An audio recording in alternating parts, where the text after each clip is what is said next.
Madras mafia company திரை விமர்சனம்.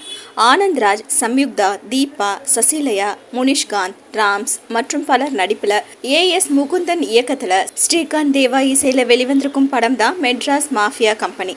படம் எப்படி இருக்கு வாங்க பார்க்கலாம். சென்னையின் ஒவ்வொரு பகுதிக்கும் ஒரு ரவுடியை ஏஜென்ட்டாக வைத்து அதன் மூலம் பல குற்ற செயல்களில் ஈடுபட்டு வரும் தாதா ஆனந்த்ராஜ் மீது எந்த ஒரு வழக்கும் பதிவு செய்யப்படவில்லை என்றாலும் அவருக்கு எதிரான ஆதாரங்களை திரட்டி அவரை கைது செய்யும் முயற்சியில் காவல்துறை அதிகாரி சம்யுக்தா ஈடுபடுகிறார். அதே சமயம் தொழில் போட்டி காரணமாக உடன் இருக்கும் சிலர் ஆனந்த்ராஜை கொலை செய்ய திட்டம் போடுகிறார்கள். இந்த இரண்டு தரப்பினரிடம் இருந்து ஆனந்த்ராஜ் தப்பித்து தனது மாஃபியா தொழிலை தொடர்ந்தாரா இல்லையா என்பதை கலகலப்பாக சொல்வதே மெட்ராஸ் மாஃபியா கம்பெனி.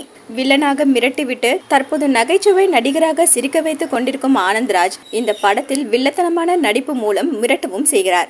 நக்கலான பேச்சின் மூலம் சிரிக்க வைக்கும் பணியையும் செய்திருக்கிறார். காவல்துறை அதிகாரியாக நடித்திருக்கும் சம்யுக்தா காக்கி சீருடையில் கம்பீரமாக இருக்கிறார். ஆக்ஷன் காட்சிகளிலும் அமர்கலப்படுத்தியிருக்கிறார். ஆனந்த்ராஜின் மனைவியாக நடித்திருக்கும் தீபா கொடுத்த வேலையை குறையில்லாமல் செய்து சில இடங்களில் சிரிக்க வைக்கிறார். ஸ்ரீகாந்த் தேவாவின் இசையில் தாளம் போட வைக்கும் குத்துப்பாட்டும் மெய் மருந்து ரசிக்க வைக்கும் மெலோடி பாட்டும் படத்திற்கு பலமாக பயணித்திருக்கிறது.